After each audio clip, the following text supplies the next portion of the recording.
You've begun a new year, and with it, many emotions have come right along with you. How can you make forward progress while still lovingly addressing feelings of loss and disappointment? Nurturing your mental and emotional health provides a solid foundation to your overall health and wellness. Hello, and welcome to the Connect Podcast. This show is all about helping you connect to your soul's calling so you can take action on it. Because the sweetest success is a blend of discovering your purpose with the inner drive to bring it to life. I'm Sheila, health coach, lifestyle entrepreneur, and mom of two, best known for my online wellness programs, mentoring, and self-love passion. Listen in for inspiring interviews, solo chats, and Q&A sessions that will move you past overwhelm towards what lights you up. Stop accepting good enough and go for your version of great in your health, business, and relationships. Let's get started. Hi, welcome to the podcast. This episode is a recording from a recent live video. In it, I share some thoughts about how to accept, sit with, and move through emotions of loss. I hope you find it encouraging. Here it is. Hey there. I am here to talk today about self-care during times of grieving. And the year of 2020 has been one where I think people have grieved a lot of different things. Loss of work, of traditional way of living, of having time for themselves, loss of a regular childhood for their kids. There's just so many things that we've all experienced. And of course, with the pandemic, people have lost their lives. And it's not maybe the most joyous thing to be thinking about right now. However, as we look back on the year of 2020, moving through those emotions is really important. And this is a week where I am experiencing an anniversary, actually. Tomorrow will mark 3 years since my mother passed away. And my podcast that released today actually goes into a little bit of detail about that, because it's backing up some of the tools that I use to access more joy as I'm coming out of the times of grieving, because we can hold joy and grief at the same time. I've been talking about this lately in a number of different conversations. And when we think about tough times, when we think about the things that we need to be shifting into, different ways of living and being and working, and all the extra attention we need to be giving to all of these other things, very often self-care falls to the very bottom of the list. And then soon we are the people who are needing to be taken care of. So I wanted to come on today and just talk a bit about self-care, some things that have helped me when I've been going through a grieving time in order to lift myself up while I'm allowing the emotions to come through. I think that's probably the number one thing when it comes to grief, when it comes to loss of any kind, whether it's something that you could control or you couldn't control, that sense of loss, even sense of loss of self-control, loss of control, all of it. We can have a sadness and a grief that comes up for us. And it is when we can access something that brings us joy, something, a time even in the past that brought us joy, something in the present that can shift our thinking a little bit. These are lifelines that I have grabbed onto while I've been going through the experience of grief and loss.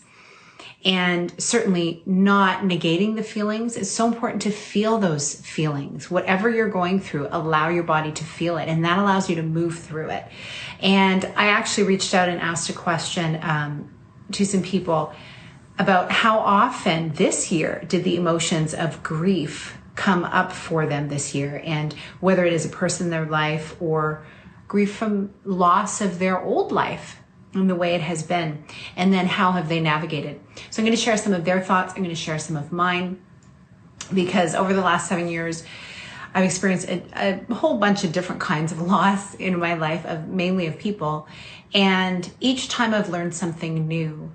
And the number one thing, like I said, to feel those feelings, that has been so powerful, because we do live in a culture that doesn't give us a whole lot of time to work through our grief. Very often people have been socialized to tamp it down, just keep going, get busy, keep moving so that you don't have to think about it. But the body keeps score on what's going on in the mind. And anyone who's gone through burnout will tell you that really tuning into their body and how they're feeling and their emotions is so important. It's crucial for your overall well-being. And as a result, the quality of the life that you're living, the way you're showing up in the world, and acknowledging how you're feeling is so important. So the first experience 7 years ago that I had when my sister passed away, which really was the impetus for me to start blogging about self-care, even though I had been in the wellness business for over 20 years, it was her illness and the conversation I had with her about her being ready to finally look at her life and do some things differently energetically. And she wasn't coming from a place of, ooh, I made this happen to myself. That wasn't it. I think the thing she realized was that she was really out of touch with how her body had been feeling for a while. And any sort of inner stress that she may have been experiencing. And being able to advocate for her health in a really powerful way by being really connected to how she was feeling and what her body was telling her. So that, as I was dealing with that loss and walking with her, the very first thing was for me to, certainly my spiritual connection, my faith was very, very much a part of helping me through that. But I didn't do it alone. I had a beautiful supportive community around me that was available for me to talk to and to work through these emotions. And the next thing I did was I really got out in nature even more on a daily walk. And I moved through the emotions. I physically moved through the emotions. And of course, all of the other healthy eating and getting enough rest and proper sleep was a big part of my healing process there. So it almost comes back to the very, very simple things when we're dealing with any kind of big loss in our life. Because the key is not just to shove it aside and just to get through it as fast as possible. The key is to tune into yourself and feel how you're truly feeling so you can make forward progress in the time that is required. Knowing that there is no timeline on grieving is incredibly important. And the next several losses of people in my life, some family members, some nephews of mine who were far too young. And that experience, again, coming together collectively, working through that. And now recently, 3 years flew. 3 years ago, my mother, I go into more detail about her story, like I said, on the podcast, the Connect with Sheila Botelho podcast, episode, I believe it's 35. And it's all about how to access joy while you're going through grief. I did find there was a story in there about some grief she and I traversed together while she was still here. And the top tools that I learned from that was the honesty of allowing all emotions to be on the table and nothing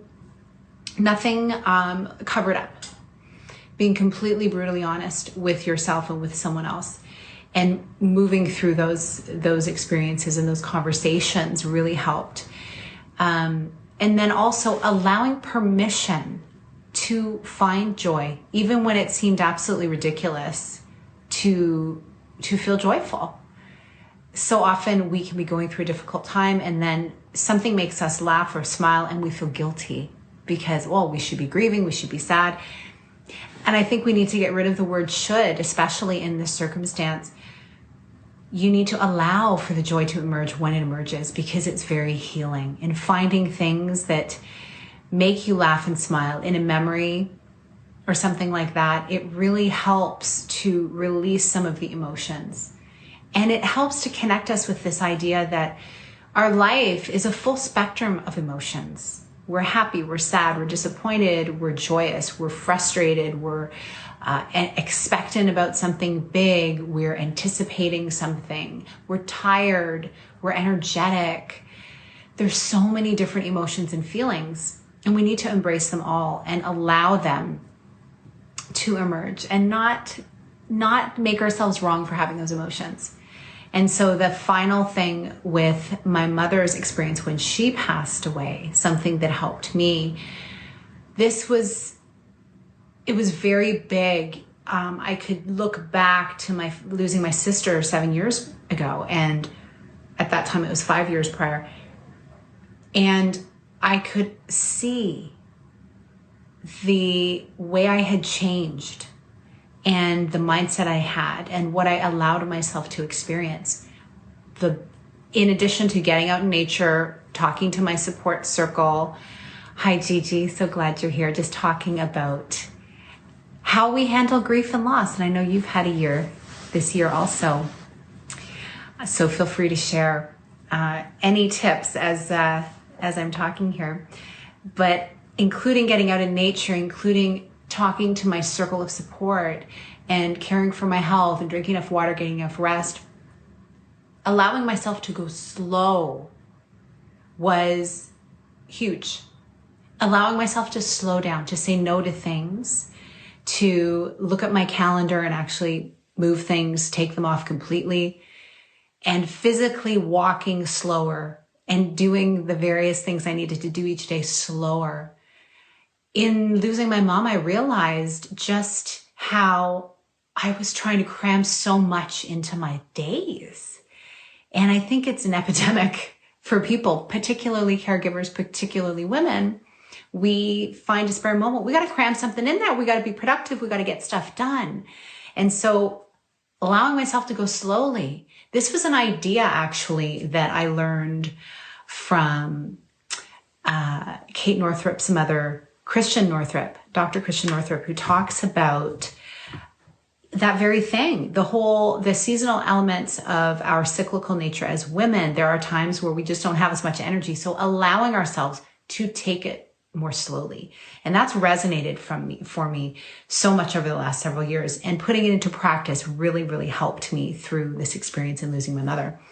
So those are some very basic things. I go into more details in the podcast that you can listen to. And oh yes, Gigi, we are in sync today with grieving. Oh, thank you so much, Gigi. Thank you. And so I'm going to share with you a couple of things people have shared with me about their experience, about how often the emotion of grief has come up for them this year, either a person in their life or their old way of life, and how they've navigated it. Jenna says, probably every single day. So every single day of 2020. I have a few techniques I use, but tapping is my favorite. And I say every day, but maybe not that often. Sure feels like it though.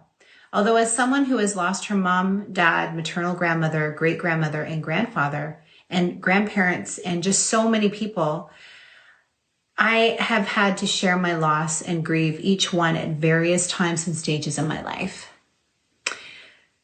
So yes, thank you for sharing that, Jenna. There's just so much. And the thing is, it may happen at one point in our life, but that doesn't mean the grieving process ends.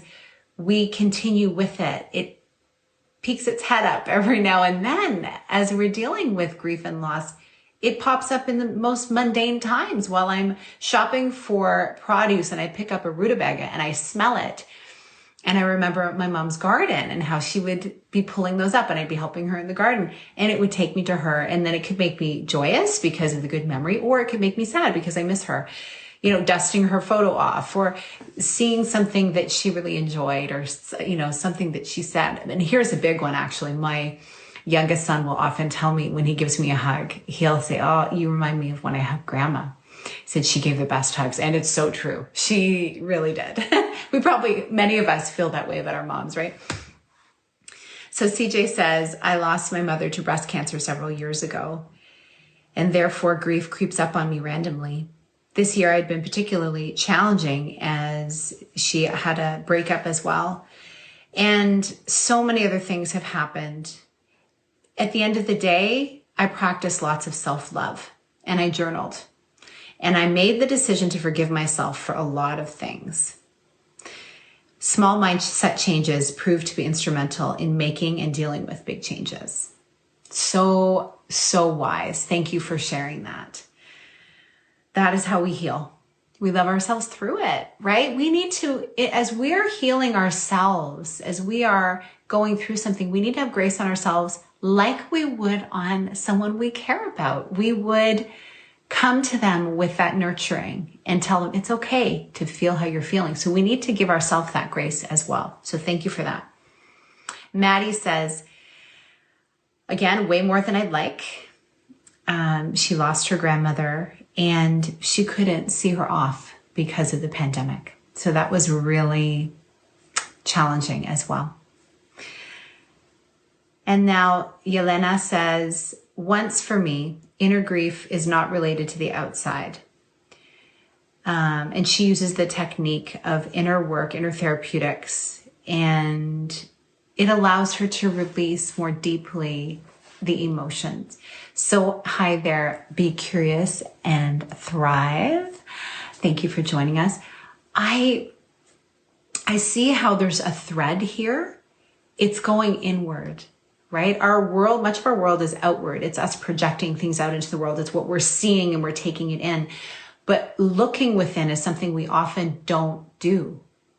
We often wait for someone to tell us how we should be feeling, what we should be doing, particularly when it comes with grief. We feel like, are we doing it right? And this year, so many people have experienced a grief for the things that they've lost in their life. And the people, like there's been more of it than ever, all at the same time. And all of us collectively are experiencing loss that, you know, we're wondering, oh, how do I do this? More people are wondering and asking this question. I think that's why I felt called to do this podcast and have this live also to just share some thoughts and to shine a light on it. I'm not an expert on grief. I'm not an expert on how to move through this kind of stuff. I just have a lot of experience personally. And even from my young life, when I was a teen, I lost a lot of elder family members and had quite a few. My parents were older when I was born, so I had a lot of older people around me, and they were all very close to me, and I had to see them go through the aging process, the illness process, and then passing away and processing that as a young person. Certainly it was different back then, my experience of it, than it is now as a grown woman. But we learn new things about ourselves all the time. I just think it's really important we have these conversations though, because it is so true. We know we were born. We have a birth date. And we know one day we will pass away from this human experience. We know that. We don't like to think about it. But it's true. And so how can we move through our life when we have that acknowledgement and we know how to allow the emotions within us emerge, to have grace on ourselves for the feelings that we're having when we're experiencing loss? It makes us human. It makes us more well-rounded. And then when we experience that and allow ourselves to feel those emotions so fully, imagine how awesome those times of joy and celebration are in our life. We want to also feel those fully, but it needs to come from a place of wholeness within ourselves and acceptance and love and grace. And of course, hopefully you have a circle, a trusted circle of people, even if it's just one other person who is there to walk with you along any of the losses that you've experienced this year and ongoing, and that you also have them there to celebrate with you. The biggest tip I have, it sounds kind of funny, I'm saying tip when it comes to grieving, but that's what people tend to ask for. The biggest thing I will say is, ultimately, what is your purpose? Why are you still here? There's something for you to do. Maybe you know what it is. Maybe you're right in the midst of it and it's going amazingly and you're totally into it and thriving. Maybe you're in a time of trying to figure it out and you're not sure. It's okay. You're still here. There's time. And when you move through your life with that way, it adds a curiosity to how you live. It adds a creative kind of view as you go about your life. And you become more open to connecting with people and to seeing what's going on in the world and to asking questions and seeing, well, how do I fit into this? How can I help? How can I be of service? Asking that question, how you can be of service, is a beautiful way to connect to your purpose and a beautiful way to move through the grieving process. At the various times in my life where I've lost people, like even around the time I lost my mother, there were some other people going through some loss at the time. And I was being supported by my circle, and that allowed me to reach out and support that person also. Emotional support, being a listening ear. And when you do that, everything expands. And there is some kind of feeling within you where you feel like when you are serving, you are being used for something bigger than yourself. And that brings joy.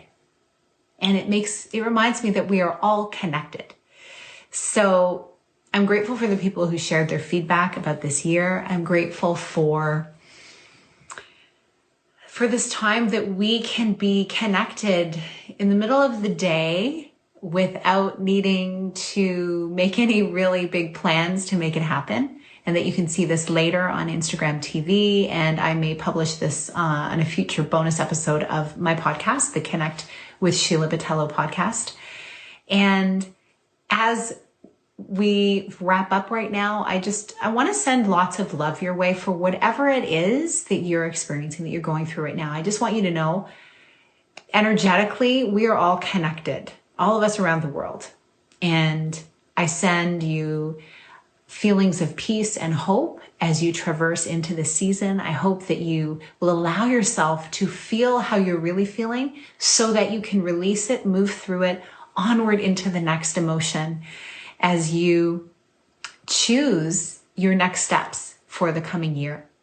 So thank you so much for being here today. And if you want to reach out, please feel free to send me a DM at Sheila A. Botelho on Instagram. You can also subscribe to the podcast on iTunes, Connect with Sheila Botelho, and look for future episodes. Monday, I had an episode, a very short one, all about gratitude.